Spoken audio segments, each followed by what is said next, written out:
Espero que estén agradados con la plataforma y si no están aclimatados, que se puedan ir rápidamente adaptando a ella. El formato de nuestra reunión va a ser 45 minutos de exposición en un primer momento.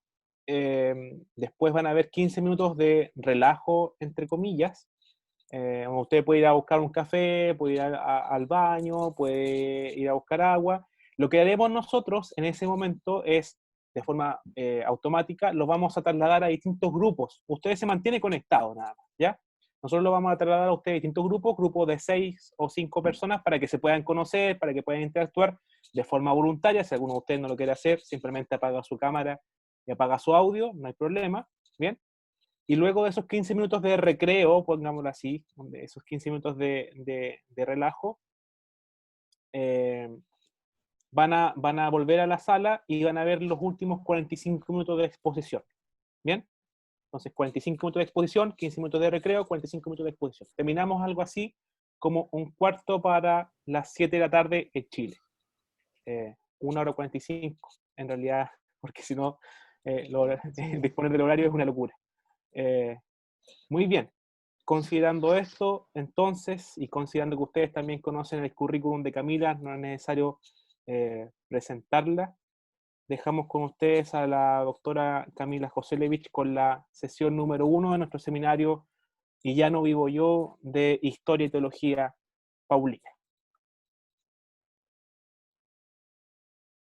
Bueno, pues gracias, David. Me da gusto estar aquí con ustedes, me da gusto verlos. No sé en realidad si conocen el currículum realmente, pero bueno, voy a compartir la presentación. Me dicen si se ve bien, por favor. Más bien, me dicen si no se ve bien. ¿Sí se ve bien? Perfecto. Bueno, de este modo yo no voy a poder verlos a todos, a todas, pero por lo menos algunos que aparecen aquí a mi derecha, pues por lo menos voy a poder verlos. Qué alegría que haya gente de todo el continente, me parece realmente emocionante. Qué alegría que vamos a compartir todos estos meses de curso en este formato que hemos adoptado porque no hemos tenido otro remedio y sin embargo nos ha abierto también un universo que no esperábamos, ¿no? Son las cosas pues positivas de esta situación insólita que es la pandemia que estamos viviendo, ¿no? Efectivamente, esta es la primera sesión de este curso que Pablo y David han organizado tan magníficamente. Para no dilatarme más en comenzar con la sesión que hoy nos toca, vamos entonces a plantear efectivamente la sesión primera, que es esta, consistirá en el contexto y las condiciones del surgimiento del movimiento en torno al Christos Jesús en el siglo I de la era, ¿no? Antes, como ustedes ya vieron en su programa, ¿no? Antes de llegar a la cuestión específicamente paulina, esta sesión abordará, grosso modo, el contexto imperial que atañe al problema del paleocristianismo, ¿no? Y la cuestión del judaísmo, ¿de qué judaísmo estamos hablando cuando hablamos también de este periodo, ¿no? Para eso, antes de llegar a eso, quisiera hacer unas precisiones que, por lo menos desde el punto de vista mío, como historiadora, son precisiones que son fundamentales, ¿no? Y son precisamente los puntos de partida del abordaje histórico-social de la cuestión paleocristiana. Para empezar, en primer lugar, comprender que el contexto imperial no es un accidente. Cuando hablamos del paleocristianismo, de estos o de este movimiento crístico o cristocentrado del cual vamos a hablar durante todo este curso, no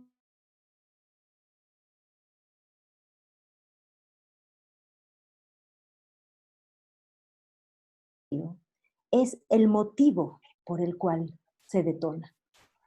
El imperio explica el surgimiento del pensamiento cristocentrado en torno a Jesús, ¿no? Es el imperio por el motivo por el cual toma forma y se despliega esas nociones del judaísmo en ese momento particular, ¿no? En otras palabras, no es que así como detonó la chispa y creció el pensamiento y el movimiento crístico en... ¿Podríamos silenciar los micrófonos de todos los demás compañeros? Están todos silenciados, Camila. Es que está habiendo una reverberación que tiene que ver con que algún micrófono está abierto. Lo cierro todo entonces.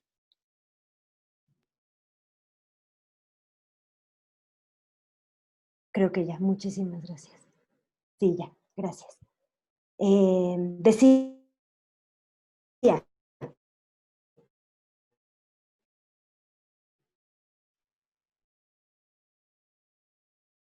que en esos territorios, del mismo modo pudo haber ocurrido, ¿no? En otro contexto, sino que es justo al revés. El Imperio Romano, el surgimiento del pensamiento y del movimiento crístico. Punto número 2. Es fundamental esa situación. Desde mi punto de vista, no existe en el pensamiento y la cultura que vamos a estar abordando y que vamos a estar trabajando durante todos estos meses, bueno, estas sesiones, no existe la división entre el ámbito político y el ámbito religioso que conoceremos después, división eh, epistémica que vino sobre todo de la mano de la modernidad, del pensamiento moderno, ¿no?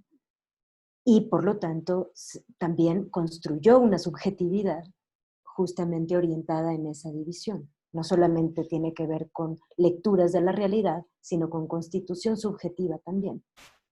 En este periodo que vamos a estar trabajando, no existe esa división o no en el mismo sentido de lo que entendemos en una clase de, yo no sé, de historia o de sociología, que nos dicen, bueno, el aspecto económico es este, el aspecto político es este, el aspecto religioso es este, como si fueran compartimentos. Esa noción de la realidad compartimentada es importante, bueno, desaprenderla o desconsiderarla para lo que tiene que ver con este universo del cual vamos a estar hablando, ¿no? Cuando hablamos de religión romana, hablamos de política romana. Lo que nosotros y nosotras tenemos que denominar como cosas separadas, porque no nos queda de otra, es importante comprender que en este universo no se experimentan, o no siempre, como cosas tan distinguibles como lo entendemos nosotros, ¿no? La experiencia del mundo no está de la misma forma compartimentada. En tercer lugar, en ese mismo sentido de los dos puntos anteriores, pero como otra cuestión distinta, importante de resaltar por sí misma, no podremos decir tampoco que el judaísmo es el trasfondo, ¿no? No vamos a estudiar o a revisar qué pasaba con el judaísmo en el siglo I como para ver el trasfondo o el escenario de aparición del cristianismo, para nada, para nada. Eso supondría, decir eso supondría que el hecho cristiano tuvo lugar sobre un escenario judío, y no es así. Lo que vamos a ver, con lo que nos vamos a enfrentar, es con grupos judíos. Entonces no vamos a ver el judaísmo como un contexto sobre el cual, más bien como un escenario en el cual ocurre el cristianismo, sino que lo que vamos a estar viendo es judaísmo. Son grupos judíos. Así lo explica José Montserrat Torrens, este historiador eh, sobre el paleocristianismo, lo dice así: contradistinguir lo cristiano y lo judío en este periodo equivale a introducir solapadamente un a priori que en último término depende de la teología. Dicho en otras palabras o puesto desde otro punto de vista, tiene que ver, por supuesto, con una mirada anacrónica que va del presente hacia el pasado y que encuentra cristianismo allí donde encuentra algo que después fue nombrado cristianismo, ¿sí? Es una denominación anacrónica. Y teológicamente, ya lo veremos, ¿no?, a lo largo de las sesiones, podría argumentarse que hay lo que quizá teológicamente pueda llamarse como tal. Pero es imposible pensarlo así históricamente, ¿no? Entonces, lo que vamos a estar viendo es pensamiento, contexto, situaciones de grupos judíos en lo que respecta sobre todo a Pablo, En conjunto, estos 3 puntos que ahora comento empatan con la mirada académica que ha tenido las últimas décadas, la, un enfoque crítico, una postura crítica en torno a los estudios paleocristianos en general, pero muy en particular en torno a la cuestión paulina, ¿no? Y esto es importante porque en última instancia no solamente es Pablo el que se reenfoca desde esto que estoy diciendo, sino otros grupos de personas u otros grupos de personajes, ¿no?, los que también se ven afectados por esta mirada, ¿no? Me refiero a esta línea de investigación llamada la nueva perspectiva sobre Pablo, ¿no?, New Perspective on Paul, que lleva algunas décadas concentrada precisamente en la cuestión paulina, por supuesto, pero insisto, afectando de allí hacia otros aspectos, y que es un enfoque histórico crítico del paulinismo en particular y del cristianismo primitivo en general, que consiste en un montón de cosas, pero en 2 cosas sobre todo fundamentales, ¿sí?, que quisiera subrayar ahorita, que es la descristianización y la repolitización de Pablo de Tarso en particular. Por eso se llama New Perspective on Paul, ¿no? O sea, a lo que se dedican es a Pablo de Tarso, pero rebasa la cuestión paulina. Tiene que ver con las comunidades de personas, de algunas de las personas involucradas en la creación y difusión del movimiento del Christos Jesús, que son Pablo, pero también la comunidad de los 12 en Jerusalén, por ejemplo, ¿no? Entonces tiene que ver con una mirada que descristianiza y repolitiza. ¿Qué significa esto? Que plantea que toda la tradición, pues bueno, cristiana occidental, ¿no?, a lo que se dedicó es a desjudaizar y a despolitizar un movimiento que históricamente,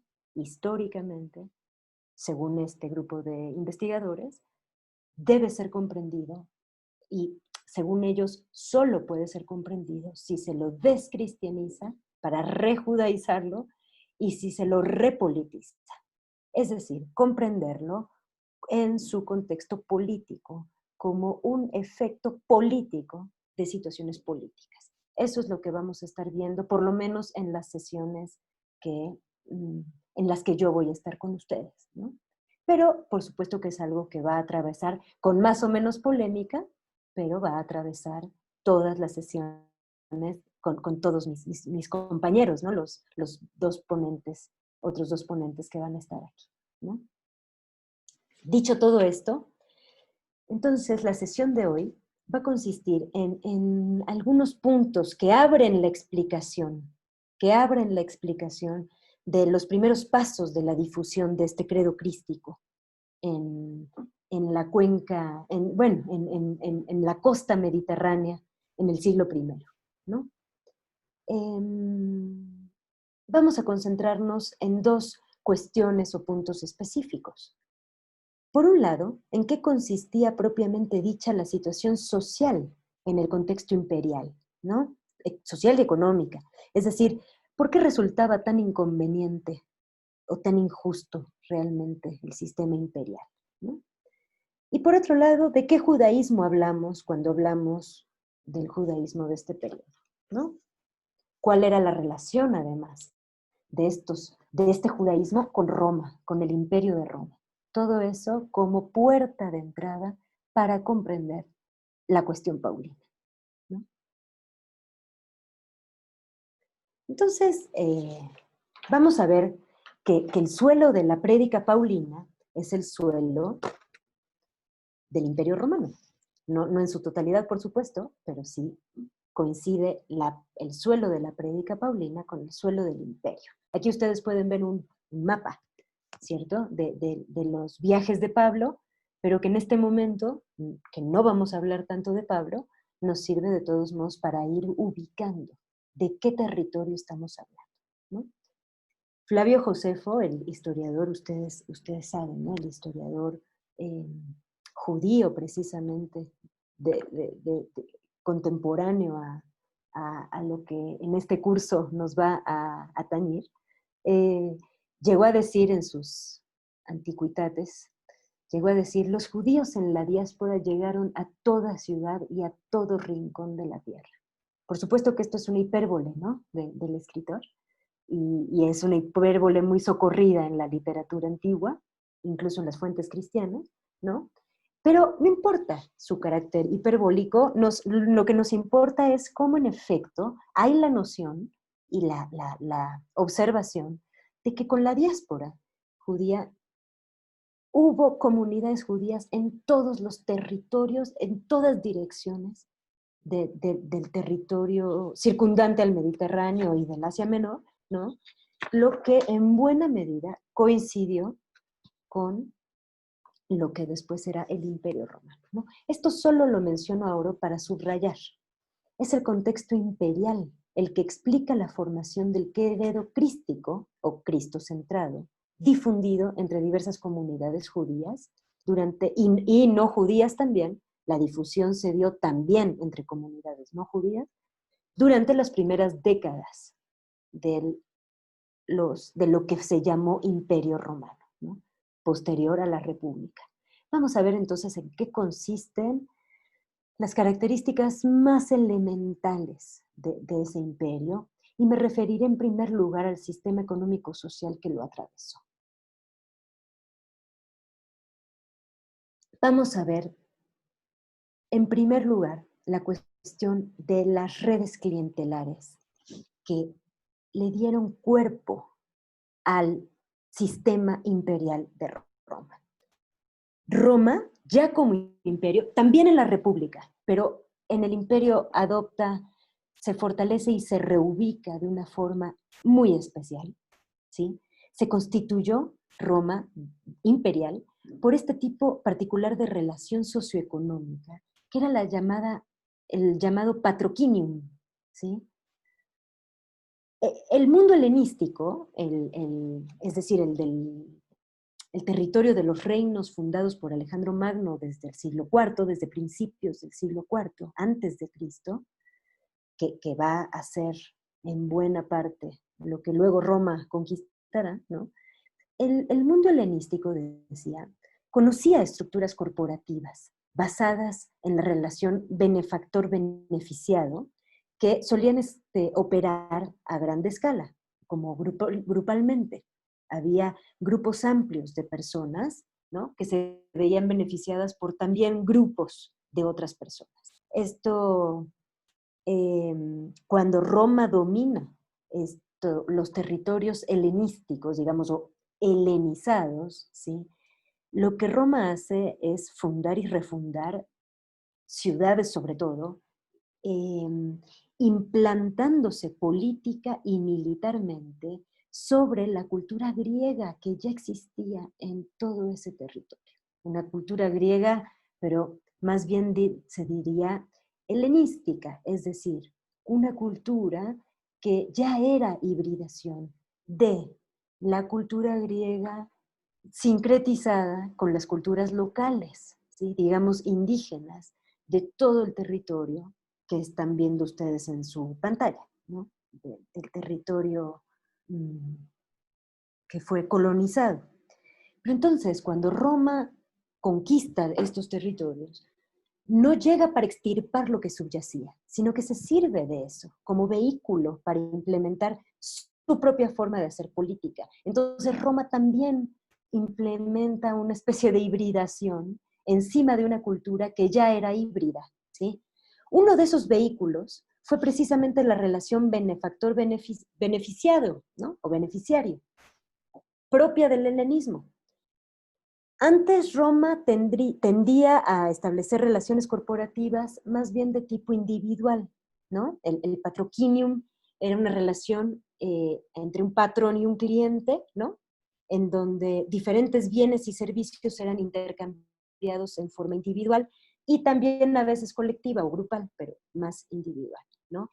Entonces lo que Roma hace es, algunos le llaman domesticar, el fenómeno griego del benefactor beneficiado, ¿no?, para llevarlo hacia las relaciones romanas de patrón-cliente. Entonces el patrocinium romano podía implicar un intercambio individual y también grupal, ¿no? ¿Qué significa este patrocinium? Significa establecer relaciones de dependencia, ¿sí? Significa que los que no tienen dinero le piden prestado a los que sí tienen dinero para establecer con ellos, digo esto grosso modo, ¿verdad?, pero para simplificar, estableciendo con ellos una relación de deuda, de dependencia.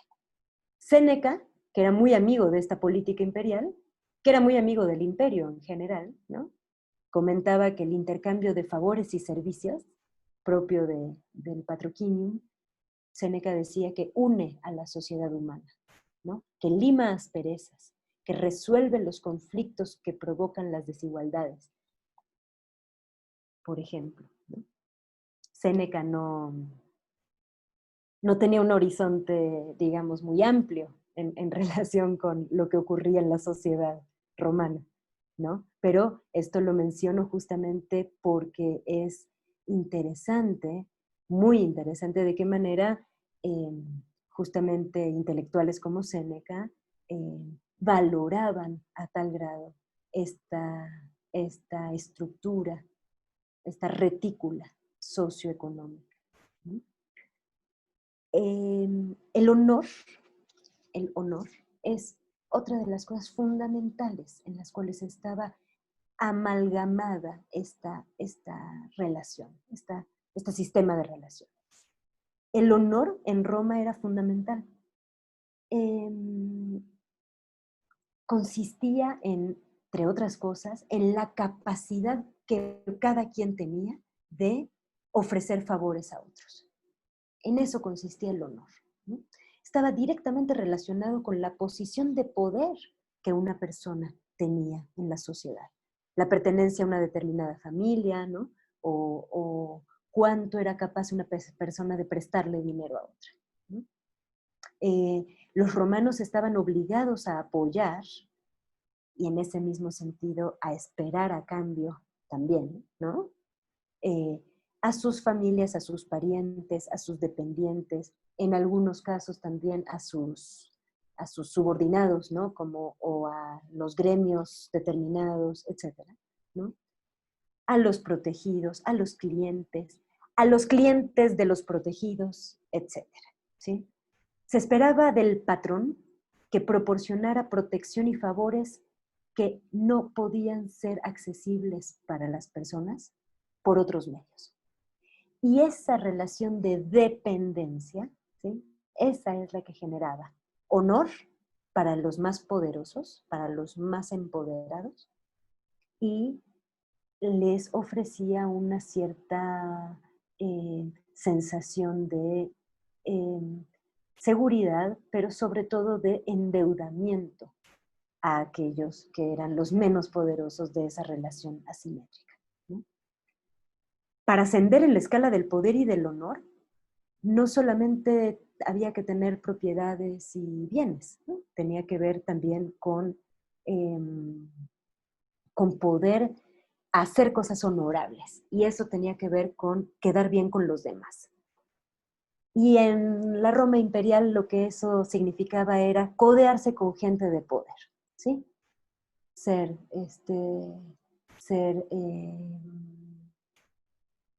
¿cómo se dirá en términos amables y elegantes? Bueno, ser extremadamente amables con la gente poderosa, ¿no? Y no ser amables con la gente sencilla, digámoslo así, ¿sí?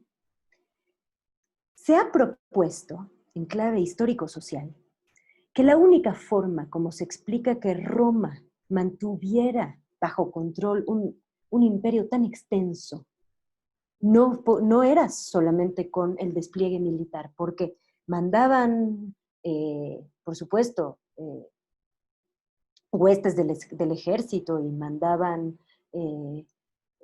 militares a todas las fronteras, pero eso nunca podía ser en un número suficiente como para mantener controlado el imperio solo en términos militares, policíacos, ¿no?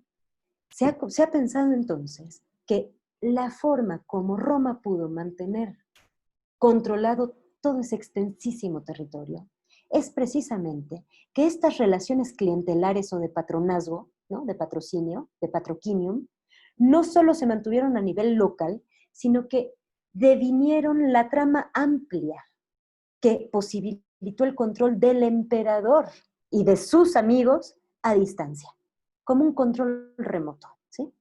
Augusto fortaleció el sistema del clientelismo para orientarlo hacia la dependencia cada vez mayor de cada vez más gente respecto de sí mismo, pero no solo sí mismo, ¿no? Sino sus amigos, él, sus amigos, sus personas de confianza, etc.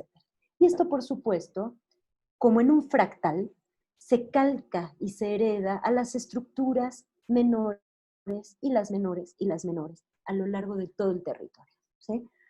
Ahí donde había redes plurales de intercambio de bienes, servicios y favores, Augusto manipuló el sistema pluralista, tanto en la ciudad de Roma, en la urbe, como en todo el territorio imperial, de modo que todos los hilos de las pirámides competidoras, fíjense, convergen hacia el emperador en el centro, ¿no?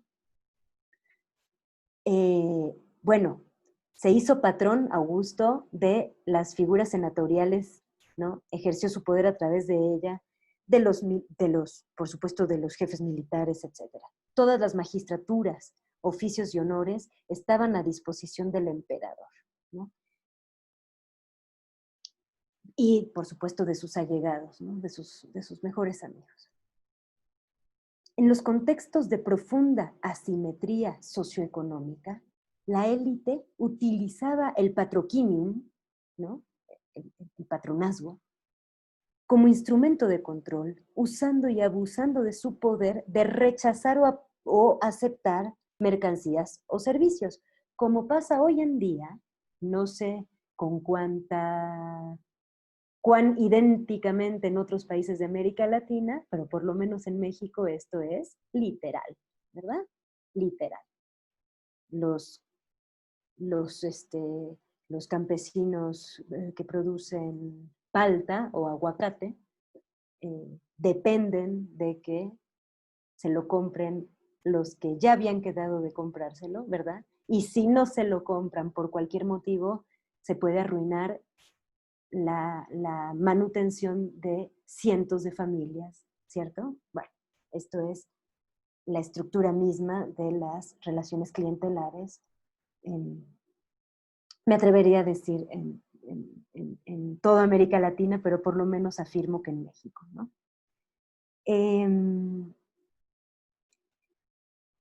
La precondición del sistema de patrocinio era precisamente aprovechar estas desventajas, aprovechar esa desventaja, tanto en el caso del campesinado como en los sectores urbanos pobres, ¿no? Y no estaban felices ni los campesinos ni los sectores urbanos más desempoderados, no la pasaban bien con esta situación, se puede entender, ¿verdad? No aliviaba la pobreza y el hambre las relaciones de dependencia, ¿sí? Los patrones prometían ayuda, pero como ya decía, mantienen a sus clientes en suspenso de si la van a recibir o no. Y los grupos en la relación de dependencia no pueden actuar de forma autónoma, ¿no? El patrocinio entonces es un modo de control y también de cohesión social, ¿no? Constituye la red de relaciones personales por medio de la cual el imperio puede mantenerse unido. Y eso es lo que Séneca aplaude tanto. Lo que pasa es que Séneca dice, lima las asperezas de las diferencias. Y eso es lo que, claro, esto por supuesto que ocurre, pero en un ámbito mínimo cuando no se está hablando de las desigualdades más extremas, ¿sí? Esto estuvo aparejado a otra característica fundamental del sistema económico y organizativo romano, que fue la concentración de la propiedad de las tierras, ¿sí? Precisamente por motivo del establecimiento de relaciones de profunda dependencia, o sea, de profunda asimetría y por lo tanto de dependencia, precisamente por eso, muchos campesinos, pequeños propietarios, solían perder sus tierras por endeudamiento, lo cual desde luego redundaba en que los más poderosos se hicieran cada vez más poderosos y los más precarios cada vez más precarios, ¿verdad? Esto sucedía en todo el territorio romano, imperial, ¿no? Y esos que llamo los más poderosos, ¿no? Los más poderosos que se mantienen cada vez más poderosos, a esos a los que me refiero, pueden ser regentes o miembros de las élites locales, ¿no? Como también podían ser nuevos colonos, ¿sí? Romanos que van en el proceso de colonización que supuso la expansión imperial, que van a las nuevas colonias y aprovechando el poder que ya de suyo cargaban consigo, se hacían de esta nueva relación clientelar en los nuevos territorios a los que iban. De este modo, incluso en términos de propiedad de la tierra y de concentración de la riqueza y de los bienes, estas redes de dependencia favorecen, en última instancia, al 30% de la población imperial. Cabe decir en este momento que estamos hablando ahora de lo que estoy diciendo de la población libre, ¿sí? De la población libre. No me estoy refiriendo a los 30 millones de esclavos que tenía el imperio con 50 millones de personas, ¿no? De habitantes. Es decir, estamos hablando más o menos de 20 millones de personas, ¿sí? Libres, entre las cuales ocurren las situaciones que estamos diciendo. La esclavitud es ya una relación en donde no hay posibilidad alguna de entablar estas relaciones, ¿no? O no en términos generales, ¿no? En términos generales, no. Séneca, por eso, en lo que decíamos hace rato, no mira más allá de sus propios privilegios cuando elogia esta retícula de desigualdad, ¿verdad? Bien, hasta aquí la cuestión de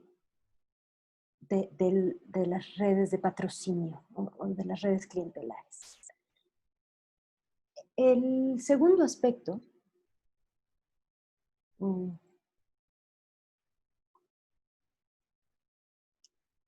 que quisiera abordar en relación con las características más elementales y básicas de la situación social, digamos, económico-social del imperio, tiene que ver con el culto imperial y con la cuestión de los rituales, que también es algo que vieron ustedes, ¿no? En los textos que leyeron para hoy. Es interesante, desde mi punto de vista, este giro que plantea Price, ¿no? Él junto con muchos otros investigadores, ¿no? Este giro en la antropología y en la sociología histórica, cuando plantean justamente que el ritual del culto imperial o cualquier otro, ¿no? Es interesante e importante pensarlo como un sistema cognitivo. Es decir, lo que está pasando allí, y como ya también decía en uno de los primeros puntos de partida, ¿no? Lo que está pasando allí no es un maquillaje religioso para fines políticos reales que vienen por detrás, que están disfrazados. No, es todo al mismo tiempo. Lo que es religioso es político y lo que es político es religioso, a la vez, ¿no?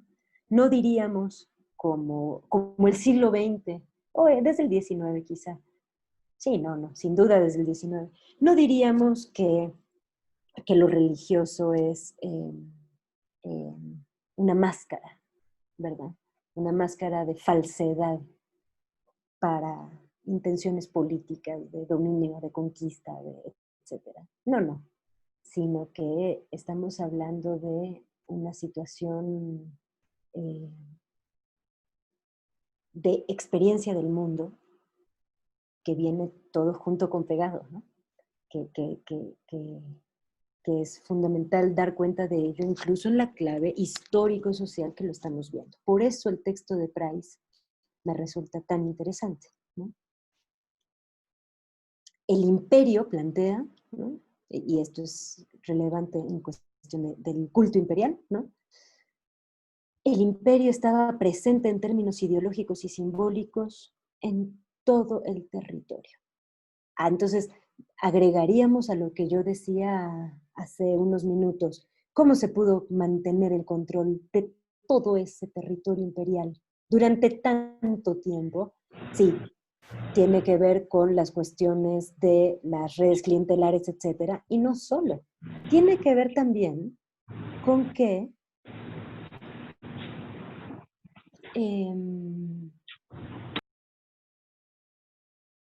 tiene que ver también, discúlpenme, tiene que ver con que los cultos locales de todo este territorio, de todos estos territorios tan disímiles además entre sí, ¿no? Con características tan particulares, tan propias, los cultos locales se engarzaron al culto imperial, ¿no? Ya había un sincretismo fundamental de esto ya durante el helenismo y cuando Roma se monta sobre estos territorios helenizados, lo que hace es un resincretismo, como ya habíamos dicho, ahora en relación con la cuestión cultural.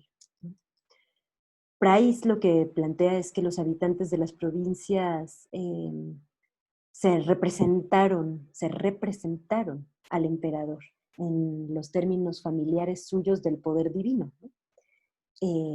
Y el culto imperial entonces, tal como los cultos de los dioses tradicionales locales, crea una relación de poder entre súbditos y gobernante que también favorece el dominio de las élites locales sobre la población, ¿no? también favorece el dominio de unas ciudades sobre otras, también favorece el dominio de los griegos antes, ¿no? Sobre las culturas locales, y favorece el dominio, por supuesto, de Roma por encima de esas culturas helenísticas, ¿no? Esto es relevante porque también con los dioses se establecía una relación de beneficio, ¿sí? El culto al emperador es la expresión máxima de lo que estoy diciendo, por supuesto, es la más grande, la más ostentosa, la más escandalosa, pero esto ocurría con todas las divinidades, eh, que es una relación de beneficio, es decir, una relación también de patrocinium, con el do ut des. No sé si les suena esto. El do ut des significa doy para que me des o doy en tanto me das, ¿no? Una relación también de clientelismo. La divinidad opera las divinidades, empezando por las de la casa y terminando por el emperador mismo, ¿no? Opera como este vecino, amigo o el patrón con el que se está en deuda, ¿no? Con el que se está en deuda. Y esto lo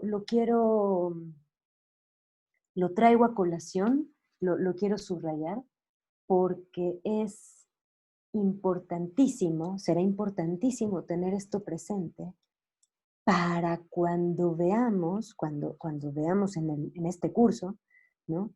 El giro radical que se va a plantear al respecto cuando un cierto grupo de judíos comience a plantear que la divinidad no cobra, que la divinidad no me cobra, ¿no? Sino que me ofrece de manera gratuita, me ofrece por medio de la gracia, es decir, de manera gratuita, ¿cierto?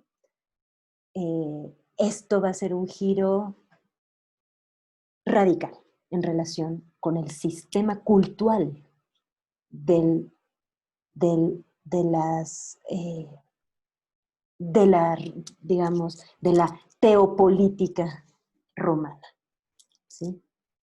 Entonces, bueno, este sería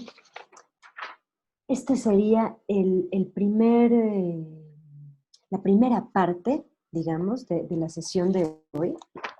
Y lo que vamos a ver en la siguiente sesión, en la siguiente parte de la sesión, ¿no? Los segundos 45 minutos, va a tener que ver ahora sí ya con los judíos, con las comunidades judías, tanto el judaísmo conocido en el siglo I en Palestina como fuera de Palestina. Vamos a ver entonces hacia el final de la segunda parte de la sesión de hoy de qué manera se relaciona todo esto que hemos visto ahorita sobre la retícula social de Roma con el judaísmo.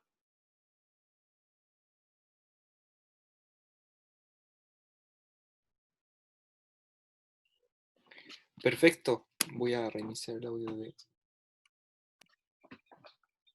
Bueno, desde ahora en adelante vamos a contar los 15 minutos para que vayan, tomen aire y también los vamos a mandar a grupos. Así que atento ahí. Ojalá conversen. Si es que no, bueno. Bueno, entonces nos vemos más o menos, sigue esto en 15 minutos. Claro.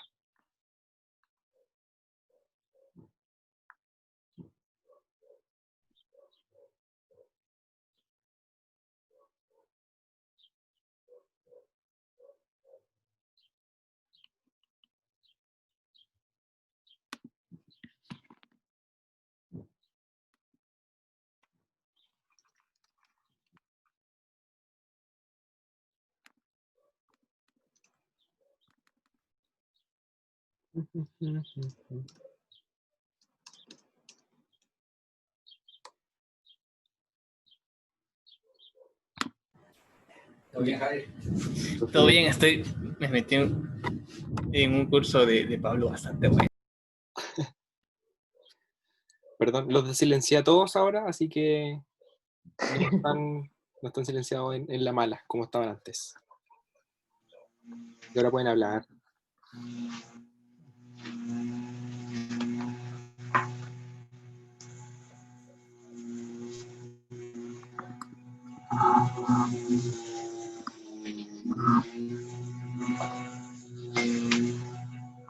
¿Qué tal? ¿Cómo les va?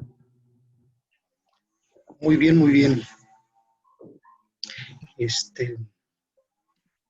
¿Qué dialogamos? Sergio, ¿de dónde es? Soy de Córdoba, de las Sierras. Ah, muy bien. Con respecto, me está pareciendo genial poder entender la red de relaciones sociales que organizaba la vida de Roma, cómo Jesús toma relevamiento ahí en el marco de ese nombre. Muy bien. Creo que les envío una invitación para que se unan a grupos pequeños. Espero que funcione, porque nunca lo hemos hecho, pero esperemos que funcione, ¿ya? Así que ahí tienen una invitación, si quieren se unen a los grupos pequeños. ¿Hay que unirse? Solo si quieren, es voluntario. Dale. Después yo los llamo de vuelta.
Qué gusto ver a los conocidos y a los no conocidos también. Muchísimo gusto.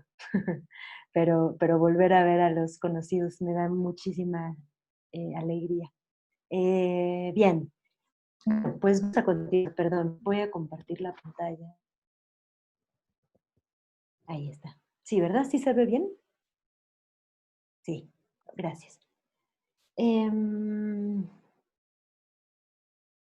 Vamos a ver entonces qué es esto de que estamos hablando de judíos, ¿no? Y no otra cosa, ¿no?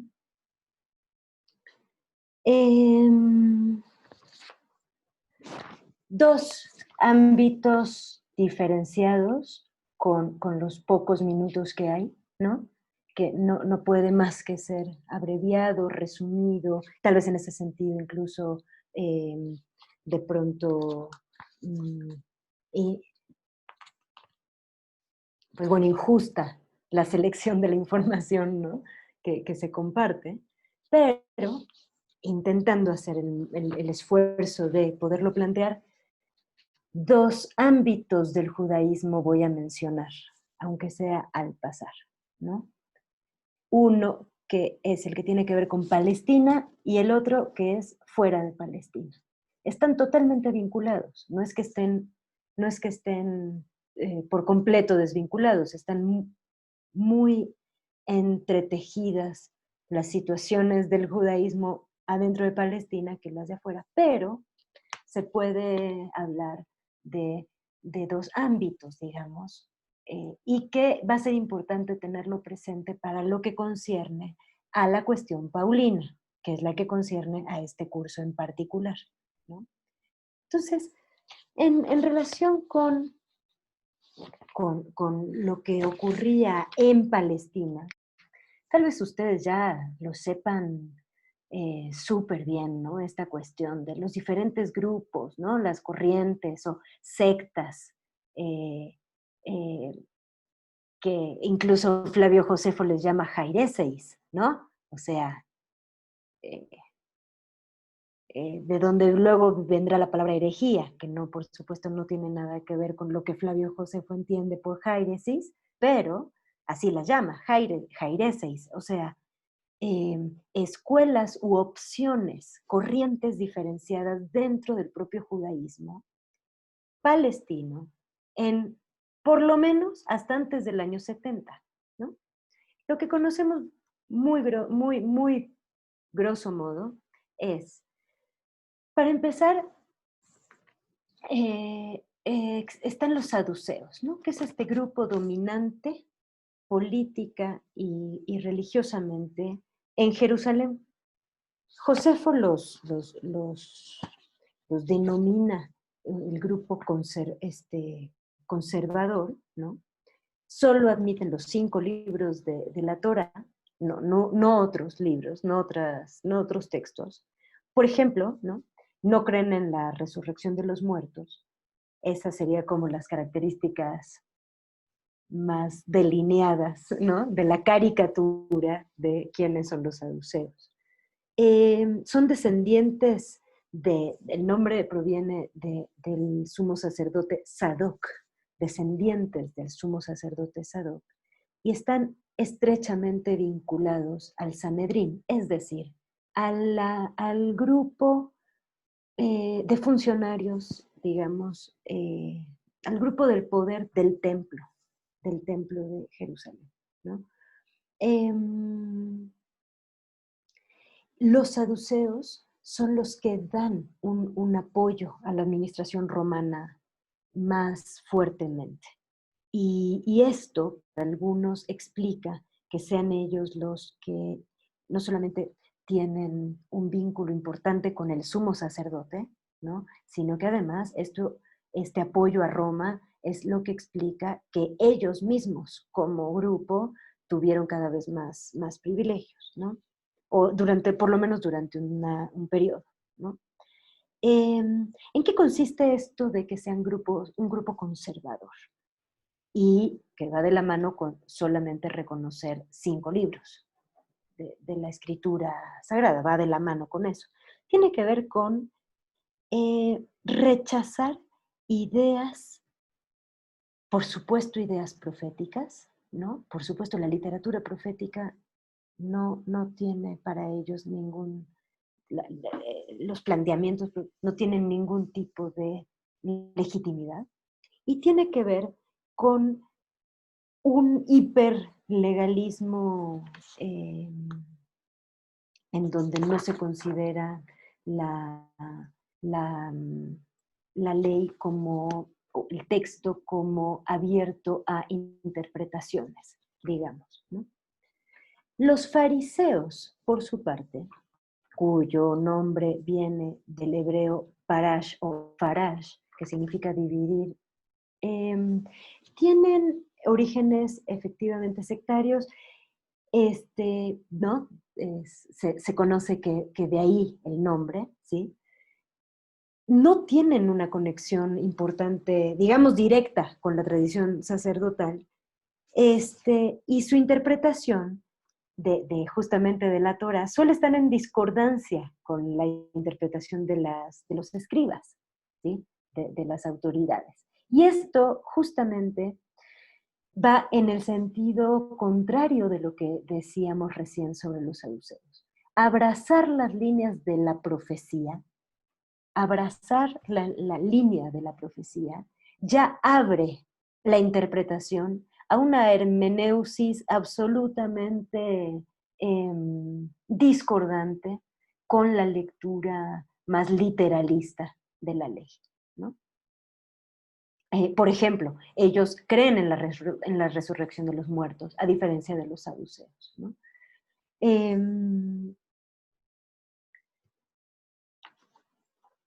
Y esto lo que hace también es alejarlos del poder, ¿no? Hay perspectivas, hay ciertos puntos de vista que plantean justamente que, que aceptar la literatura profética es necesariamente rechazar en modo explícito o en modo hermenéutico, en modo eh, pasado por el tamiz de las interpretaciones, rechazar las lecturas legalistas. Y esto es importante mencionarlo en este punto por lo que ustedes tal vez ya pueden intuir, que es lo que va a pasar con aquel grupo de judíos, tanto los de Palestina como un cierto judío fuera de Palestina, que lo que van a plantear es el judaísmo no puede ceñirse a la lectura y al cumplimiento de la ley. Eso no puede ser el judaísmo. El judaísmo correcto no es ese. Ya supongo que saben de quién estoy hablando, ¿no? Entonces, por eso es relevante, porque no viene de la nada, ¿no? Tiene que ver con flujos de pensamiento y con flujos de tradiciones culturales que están en sobre la mesa de la cultura, digamos, ¿no?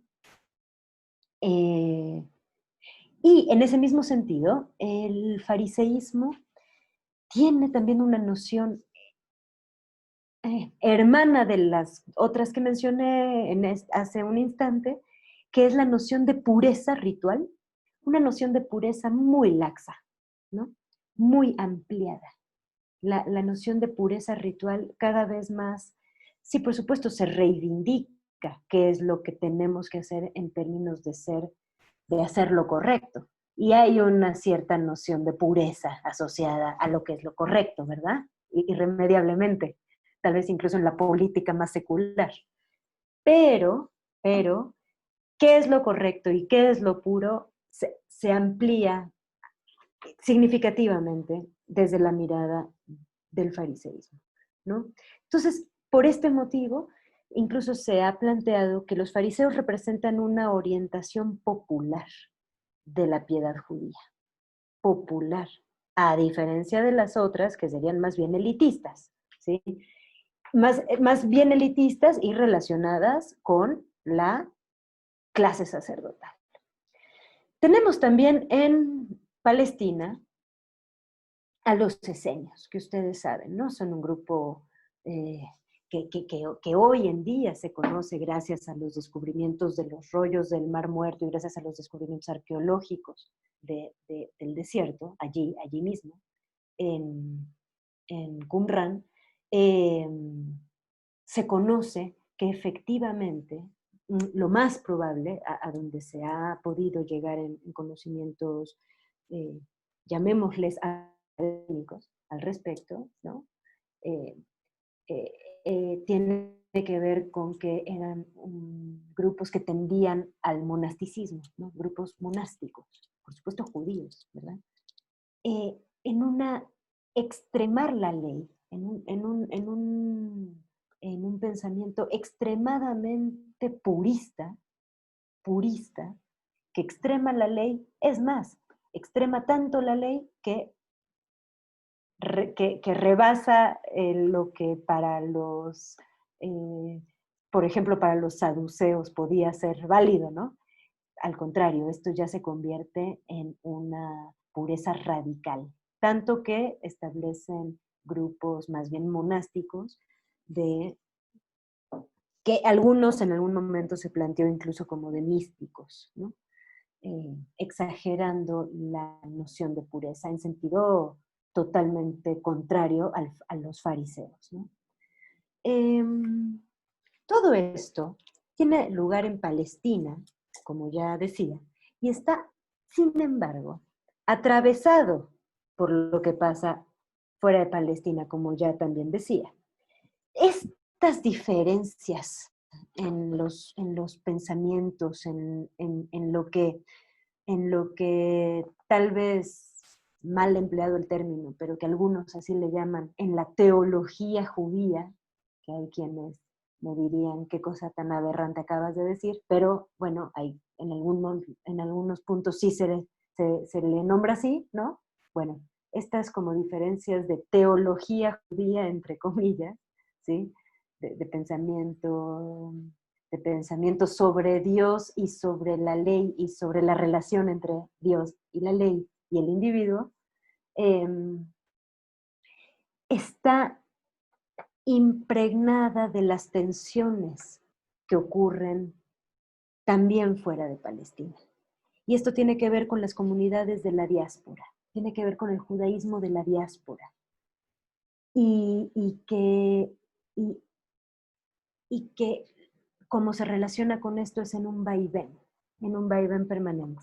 A nosotros nos va a interesar, por supuesto, todo esto que estoy planteando, pero nos va a resultar de especial interés el judaísmo exterior a Palestina, ¿sí? Entonces vamos a plantear justamente, vamos a ver esta cuestión de qué judaísmo hablamos en las comunidades que están a lo largo de todo el territorio imperial romano, que ya dije antes, había sido el territorio helenístico, ¿verdad? Y que Roma se monta, digamos, sobre los territorios helenizados, coloniza lo previamente colonizado, y eso incluye, desde luego, las comunidades judías que ya estaban asentadas desde siglos atrás allí, ¿no?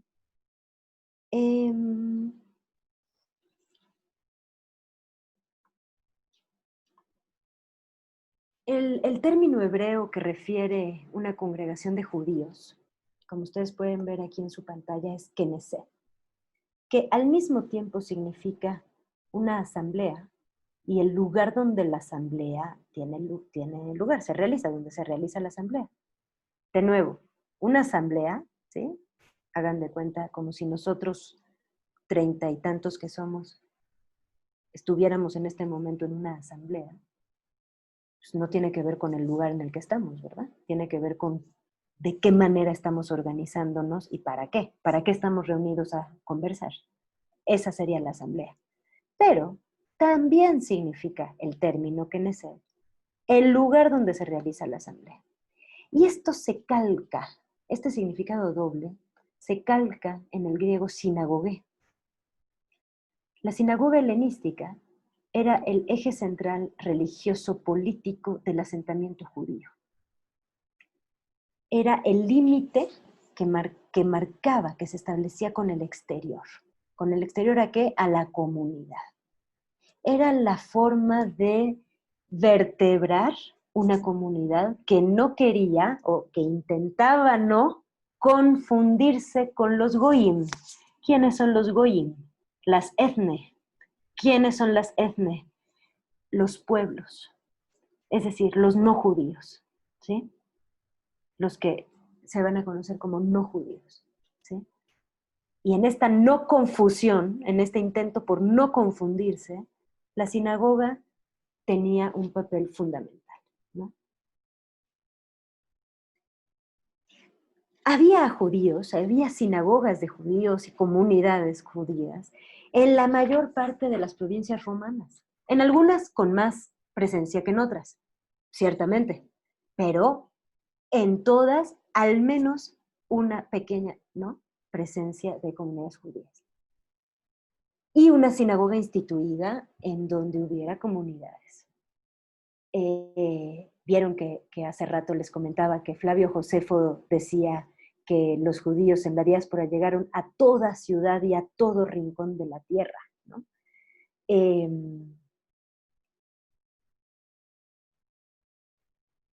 Vamos a hacer un pequeño excursus otra vez hacia la cuestión urbana para luego volver a la cuestión de la comunidad judía, ¿sí?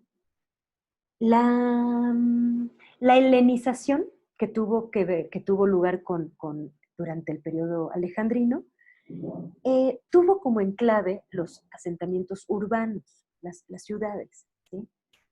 En el campo se fue muy común que en el campo se mantuvo la tradición local que se podría llamar, por lo menos en sentido etimológico, las tradiciones indígenas, ¿no?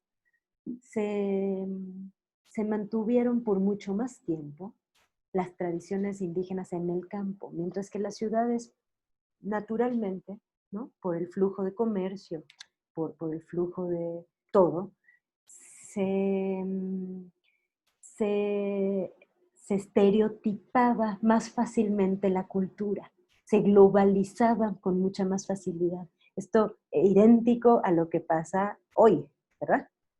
Y a lo que pasó, lo que empezó a pasar sobre todo desde los años 80 con el neoliberalismo en todo el mundo, ¿no?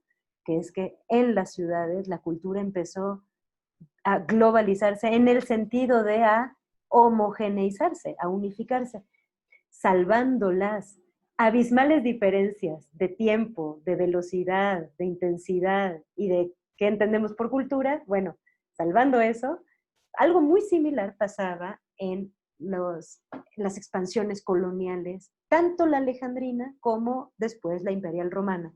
Es decir, que en las ciudades se amarraban los ejes de la uniformación cultural, ¿no? Y de la difusión educativa. Esto dio pie a la idea de la cosmópolis, ¿no? En griego las cosmopoleis, justamente tiene que ver con polis, poleis en plural, que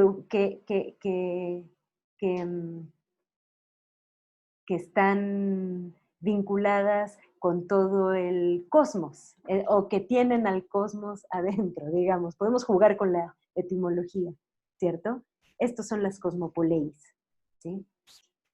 No solamente, y la lengua, por supuesto, la lengua fue algo que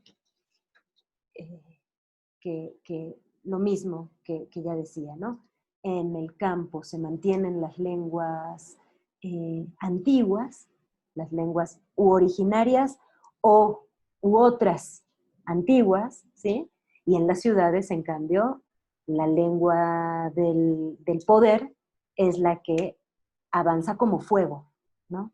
Como fuego, con la velocidad del incendio.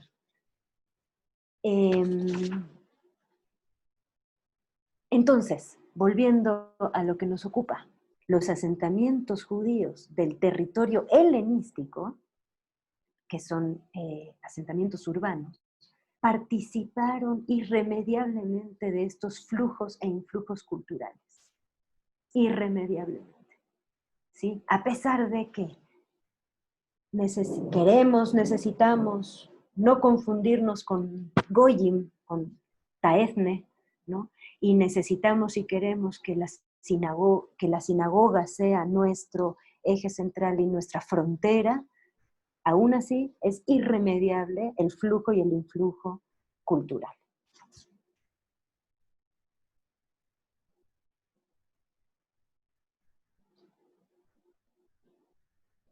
Las comunidades judías fuera de Palestina se consolidaron en el helenismo justamente como politeumata. ¿Qué significa esto?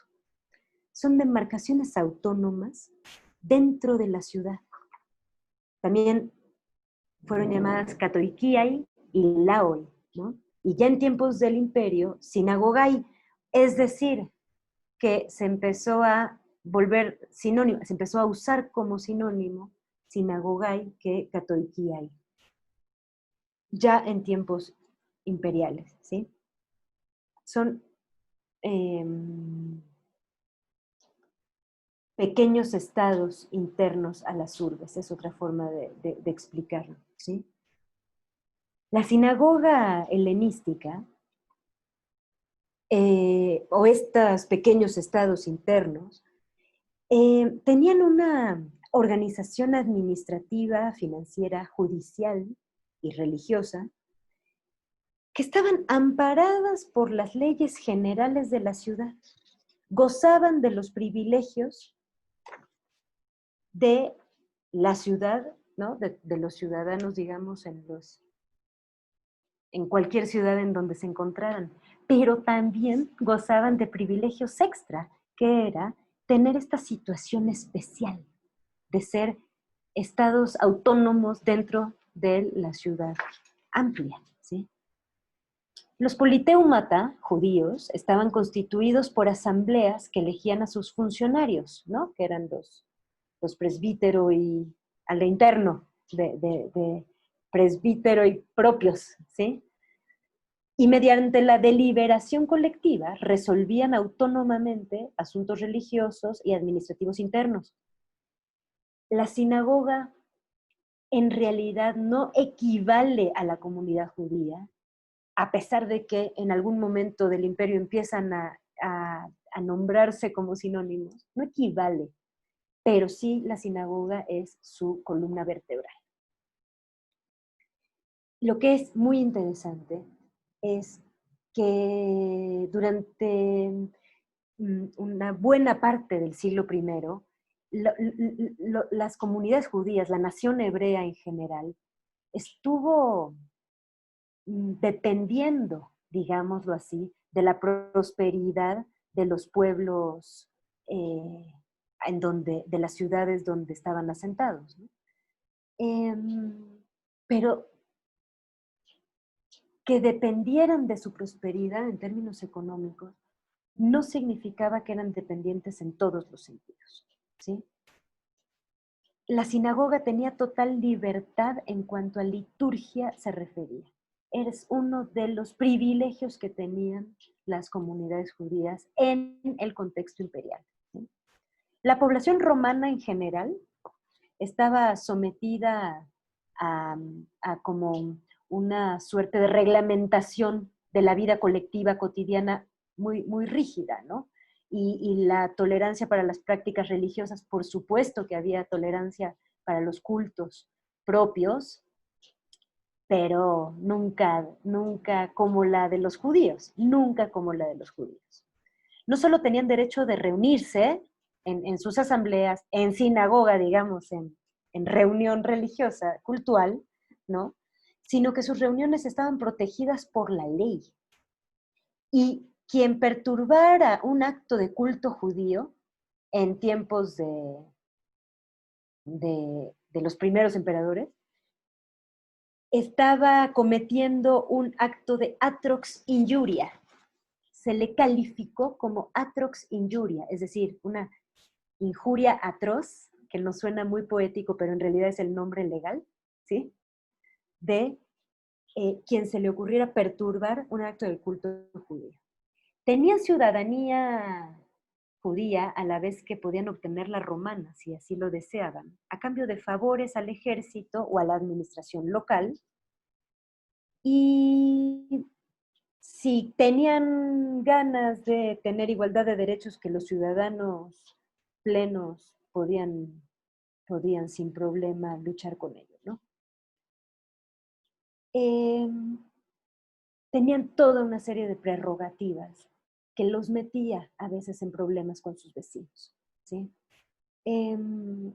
Residentes no judíos, por ejemplo, y no ciudadanos, que no tenían argumentos legales para obtener los privilegios de estas comunidades, comenzaban a tener, o tuvieron desde siempre, pero en esta época, un especial recelo, ¿sí? En contra de estas prerrogativas, ¿no?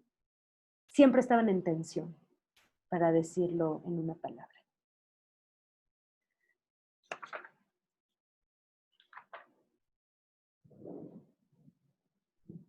En suma, antes del año 70, estos politeumata en Roma tenían las características de gozar de la libre asociación, ¿sí? El libre ejercicio del culto religioso, estaban exentos de adorar al emperador como divinidad, ¿no? En cuanto contradecía su muy peculiar monoteísmo, que era muy peculiar, muy extraño y muy especial, y eso, pues bueno, habían logrado tener esta exención, ¿sí?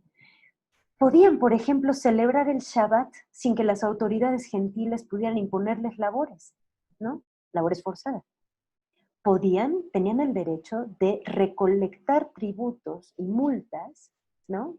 A lo interno, tenían una caja común de ahorros en la cual Roma no metía mano, lo cual también era extraordinario, era un privilegio, ¿sí?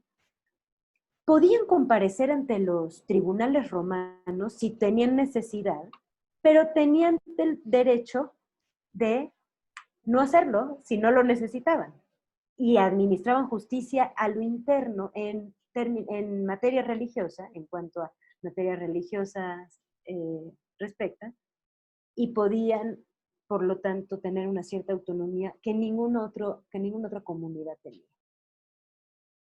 A cambio, los judíos hacían ciertas concesiones, ¿no? Juraban lealtad al emperador como autoridad política, que no era equivalente en ese caso a rendirle culto como divinidad. Festejaban las fiestas civiles, participaban de las celebraciones, pero todo esto para los judíos no significaba ningún tipo de, o en general no significaba ningún tipo de contradicción. Eran concesiones que hacían.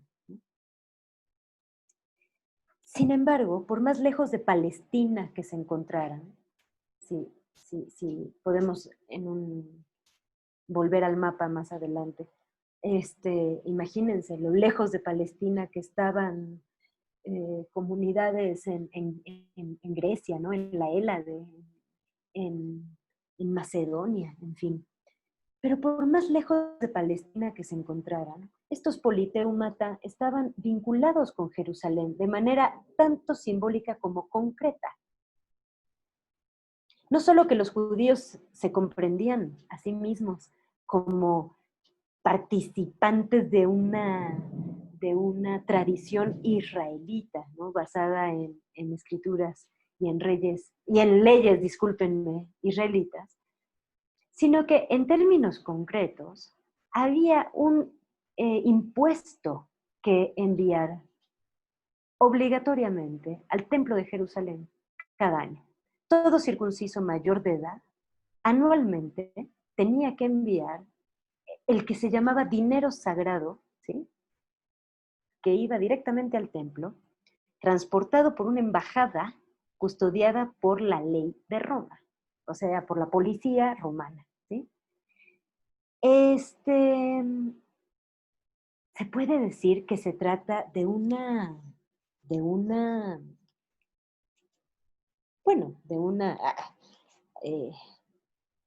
Guiñevert es un historiador que le nombra una sumisión simbólica y también económica al jefe judío de Palestina, ¿no? No sé si sumisión sea la palabra, pero tal vez sí. Y lo que sin duda es una relación, una vez más, de dependencia y de rendición de cuentas, ¿verdad? Y esta situación de rendición de cuentas y de dependencia, y si se quiere, de sumisión económica al jefe de Palestina, era algo que a Roma le encantaba. A Roma tenía en muy buena estima esta organización, ¿sí? Tan, si se quiere, también tan autoritaria, ¿sí? La frontera entre la comunidad de Dios, que es la comunidad judía, ¿verdad? Así se llamaban, se concebían, y las naciones, o etne, o goyim, ¿verdad? Solía ser una marca de identidad deliberada y calculada. Tanto los funcionarios romanos como la población en general admiraba esta cuestión identitaria, no solamente por esta cuestión económica, sino por la cuestión de la identidad, ¿no? Además, tenían un Dios muy extraño, tenían un Dios que era un Dios uno, lo cual era insólito, y les resultaba muy, muy admirable, en algunos casos envidiable, y como yo ya decía, en otros casos incluso un poco execrable, digamos, incluso un poco como de generar resentimientos y rechazos, ¿no? Pero de nuevo al punto que nos ocupa en relación con esto, este judaísmo, por más blindado que se supusiera, ya estaba totalmente sincrético, ¿no? Por un lado, espérenme, en un instante voy a esa diapositiva. Por un lado está la cuestión de los vínculos de las aristocracias locales con los líderes romanos, con los gobernantes romanos, que en el caso de las comunidades judías, como ya decía yo ahora, las autoridades de la sinagoga no se quedaban atrás en esto. Las autoridades sinagogales estaban en muy buena amistad, en muchos de los casos, no siempre, pero en muchos de los casos, en muy buenos términos de amistad con las autoridades de Roma, ¿no? Sin embargo, y eso ayuda a lo que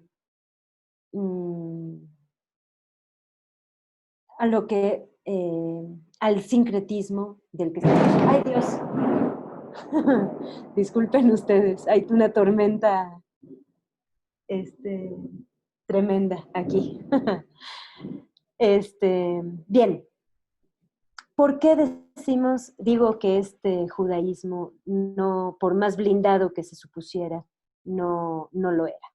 Fíjense, esto desde el helenismo, estamos hablando desde la cultura griega, desde las comunidades judías en el helenismo, 3 siglos antes del imperio romano, pero que esto ya está ocurriendo. Fíjense, por ejemplo, a tal grado se perfunde la cultura griega en el judaísmo, que por poner solo un par de ejemplos, Filón de Alejandría, en el siglo I, llega a plantear que las escrituras sagradas pueden y deben ser leídas filosóficamente. ¿Qué significa esto? Alegóricamente.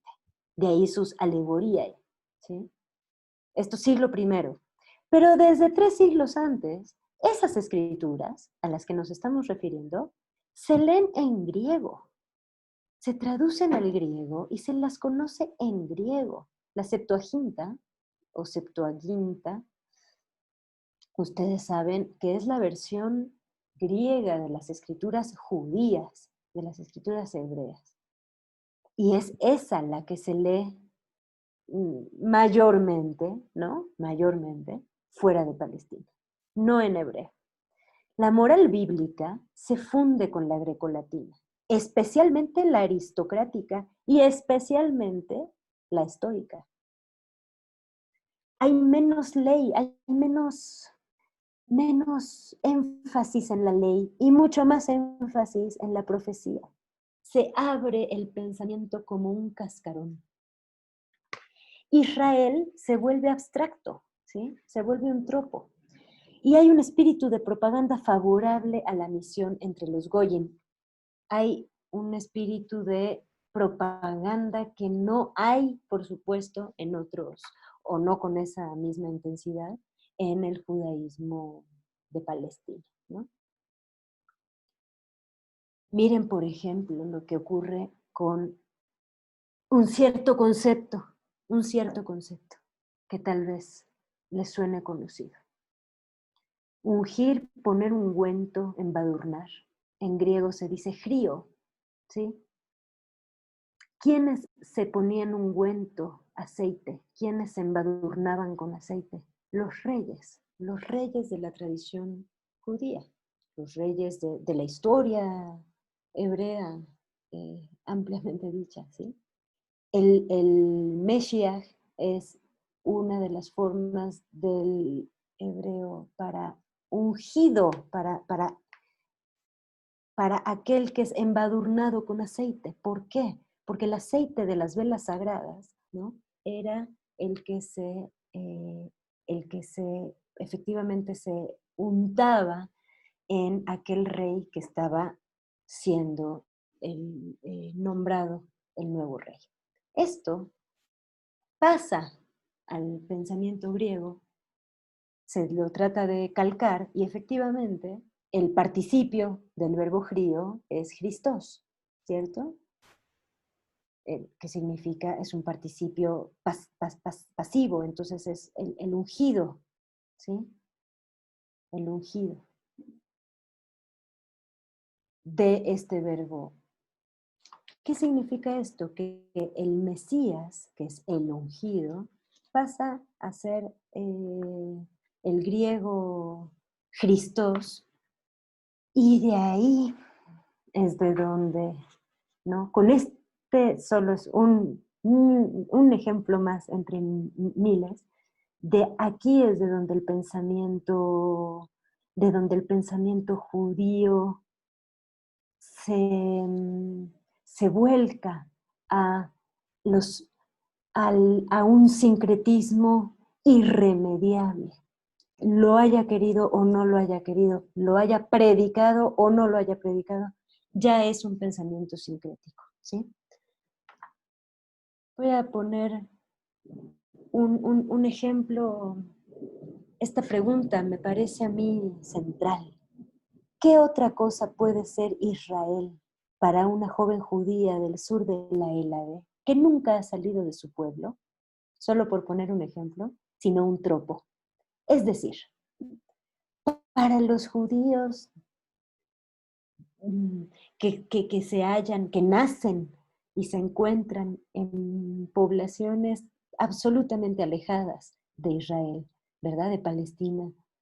¿Qué es Israel? Más que un tropo. ¿Y esto qué significa? Que el pensamiento en torno a Israel, por supuesto que hay un vínculo de toda comunidad judía con el concepto de Israel. Y además está el vínculo que ya mencionaba del impuesto anual. Y sin embargo, por eso pongo esta pregunta. Para una joven judía del sur de la Hélade, ¿qué es Israel sino un tropo? ¿Un tropo de qué? Bueno, respuestas hubo muchas, pero se puede pensar que justamente a partir de Israel convertida en una, por ejemplo, en una metáfora, ¿sí? Israel convertida en una metáfora, es que se abre el pensamiento profético judío, se abre y la sinagoga necesita empezar entonces a mirar hacia afuera. Y eso es lo que ocurre durante el helenismo. Eso es lo que ocurre en un proceso largo de más o menos 300 años, ¿no? Y cuando en el siglo I hemos escuchado de un cierto grupo de judíos que de repente proclama a uno de ellos como el Christos, ¿verdad? Y un cierto judío que va por el mundo anunciando a ese Christos y fundando comunidades, etcétera, etcétera. Estamos hablando de judaísmos, de judíos, de comunidades judías, que han pasado ya por estos siglos de un judaísmo sumamente abierto. No es el mismo que había antes, desde luego, y tampoco es el mismo que el que hay en Palestina, ¿no? Que el que hay en el territorio palestino, ¿sí?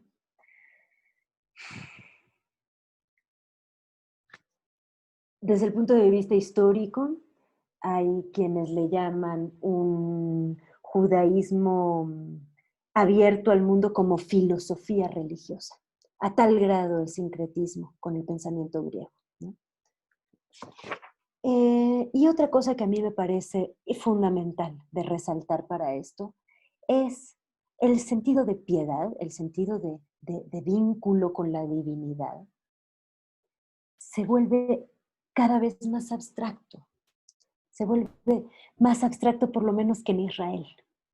Se vuelve incluso más interiorizado, y esa interiorización va de la mano con la abstracción, ¿sí? Una interiorización y una abstracción de la noción misma, no solo de la noción de la divinidad, sino de la noción misma de mi vínculo con la divinidad. Y esa interiorización y por lo tanto abstracción es algo que solamente puede comprenderse por, de nuevo, el sincretismo con el pensamiento, bueno, por la perfusión del pensamiento griego en el pensamiento judío, ¿sí? Esto hizo que a la sinagoga cada vez más goyim, es decir, cada vez más no judíos, quisieran sumarse. La apertura de las puertas de la sinagoga se dio en términos filosóficos, como los que estoy planteando ahorita, pero también en términos reales, concretos. Reales no, pero concretos, ¿sí? Las puertas se abrieron. Conocemos en Hechos de los Apóstoles sobre todo, conocemos cantidad de veces que se menciona a los prosélitos, por ejemplo, ¿no? O a los temerosos de Dios. Son no judíos que se integran en diferentes grados, ¿no? En diferentes grados a la comunidad judía, que pueden entrar incluso a las reuniones del culto a Dios, y son bienvenidos por la comunidad de judíos, ¿no? En función de cuántas leyes fueran cumpliendo, se iban integrando más o menos y en diferentes rangos, digamos, ¿no? O en diferentes sentidos. Pero en todo caso eso es algo que también es característico justamente del judaísmo de fuera de Palestina.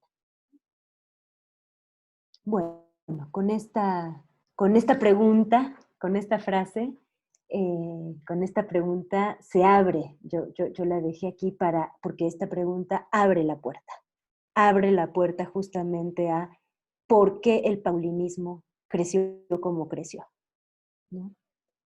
¿Por qué el pensamiento cristocentrado fuera de Palestina encendió las chispas que encendió, ¿verdad?